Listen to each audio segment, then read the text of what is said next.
விசுவாசித்தால் உள்ளத்தில் ஏற்றுக்கொண்டால் உனக்கு நித்திய ஜீவனை கொடுக்கும்.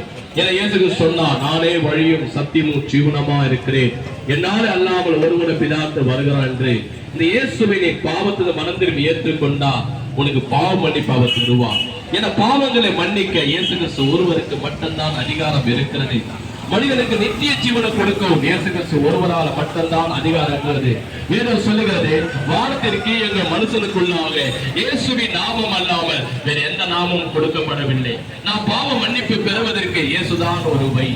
நாம் சமாதானம் பெறுவதற்கு இயேசு ஒருவர் தான் வழி.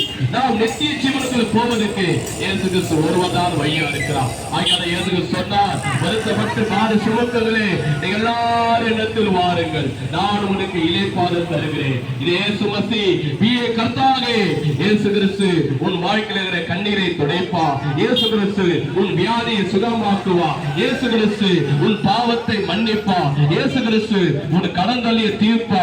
இயேசு கிறிஸ்து உனக்கு நித்திய ஜீவனை தருவா. வேதம் சொல்லுகிறது, நம்முடைய மீனுமத்தும் இயேசு கிறிஸ்து சிலுவையிலே காயப்பட்டா, நம்முடைய அக்கிரமத்தும் இயேசு கிறிஸ்து சிலுவையில் நொறுக்கப்பட்டா, உனக்கும் எனக்கும் சமாதானத்தை கொடுக்க முடியாத, மரித்தார் நித்திய ஜீவனை கொடுக்க முடியாத இயேசு கிறிஸ்துடைய கைகளிலே ஆணி வைத்து 7 ஆணி வைத்து அடித்தார்கள். 2 கால்களை வைத்து இயேசு சிலுவையிலே ஒருவர் அடித்தார்கள். இயேசு கிறிஸ்துடைய இயேசு மசியுடைய மார்பிலே ஈட்டினாலே குத்தினார்கள். மாறினாலே இயேசு கிறிஸ்துடைய சரீரத்திலே அங்காங்கமாக பிட்டு எடுத்தார்கள். அவர் சரீரத்தை சிலுவையிலே அவர் ரத்தமெல்லாம் சிந்தினார். ஏன் தெரியுமா?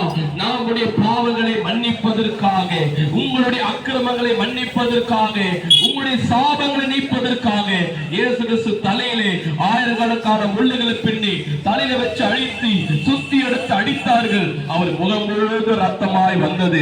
எதற்காக தெரியுமா? உங்கள் பாவங்களாம் மன்னிப்பதற்காக. சிலுவையிலே இயேசு கிறிஸ்து கண்ணீர் விட்டார். ஏன் தெரியுமா? உங்கள் கண்ணீரெல்லாம் துடைப்பதற்காக.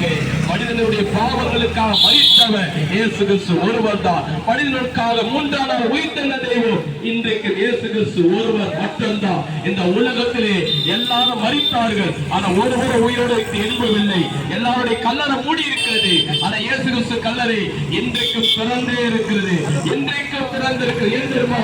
அவர் இன்றைக்கு ஜீவனோடு இருக்கிறார். இன்றைக்கு இயேசு கிறிஸ்து உயிரோடு இருக்கிறார். இன்றைக்கு இயேசு கிறிஸ்து ஜீவனோடு இருக்கிறார். இன்றைக்கு எங்கள் வார்த்தை மூலமா உன்னோடு பேசிக் கொண்டிருக்கிறார். நீங்கள் எப்படிப்பட்ட பாவத்தில் இருந்தாலும், சிகரெட்டு, குடி, பாக்கு, ஆன்ஸ், கெஞ்சா, எப்படிப்பட்ட பாவத்தில் நீ அடிமையா வாழ்ந்தாலும் சரி, உன் பாவத்திலிருந்து நீ விடுதலை இல்லாமல் இருக்கிறாயா? சிகரெட்டை உன்னால விட முடியலையா? குடியை உன்னால விட முடியலையா? பாவ பழக்கத்தை உன்னால விட முடியலையா? அது உன்னை அடிமைப்படுத்துகிறதா? வேதம் சொல்லுகிறது, குமாரன் விடுதலாக்கினார், மெய்யாக விடுதலாவீர்கள் என்று. இந்த இயேசுவை நீ நம்பினார், இந்த இயேசுவை நீ உள்ளத்தில் விசுவாசித்தார், இந்த இயேசு கிறிஸ்து ஒருவரால் மட்டும்தான் உன் பாவத்திலிருந்து விடுதலை கொடுக்க முடியும். உன் குடி பழக்கத்திலிருந்து, ட்ரிங்க்ஸ்லிருந்து இயேசு மசி விடுதலை கொடுக்க முடியும். உன்னுடைய வியாதியிலிருந்து சுகம் கொடுக்க இயேசுவால முடியும். உன் கண்ணீரை துடைக்க இயேசுவால முடியும். இந்த இயேசு கிறிஸ்து ஆயிரமான பசுத்தவான்களோடு தேவ தூதரோடு இந்த பூமிக்கு சீக்கிரமா வரப்போகிறார். இந்த இயேசு மசீஹ் சீக்கிரமாய் வரப்போகிறார்.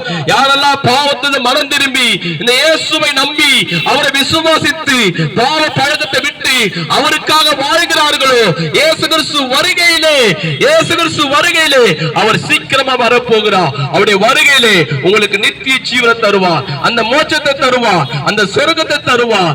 ஏனென்றால் இயேசு கிறிஸ்து ஒருவரால் மட்டும்தான் அந்த நித்திய ஜீவனை பெற முடியும். யாரெல்லாம் இயேசுவை ஏற்றுக்கொள்ளுகிறார்களோ அவளுக்கு பாவ மன்னிப்பு தருகிறார், மரித்தாலும் நித்திய ஜீவனை தருகிறார். ஆகையால உங்களுக்காக நாங்க ஜெபிக்க இருக்கிறோம். உங்கள்கிட்ட கைப்பிரதி கொடுத்திருப்பாங்க, தயவு செய்து அந்த கைப்பிரதியை படிங்க. இயேசு கிறிஸ்துவின் வசனம் இருக்கிறது. அந்த வசனம் உங்களை ஆறுதல் படுத்தும், சமாதானப்படுத்தும். உங்களுக்கு யாருக்காக ஜெபிக்க வேண்டும் என்றால் எங்களிடத்துல வாங்க, உங்களுக்காக நான் ஜெபிப்போம். ஆண்டவராய் இயேசு கிறிஸ்து உங்களுக்கு விடுதலை தருவாராக. இயேசு மசீஹ் பிஏ கர்த்தாவே.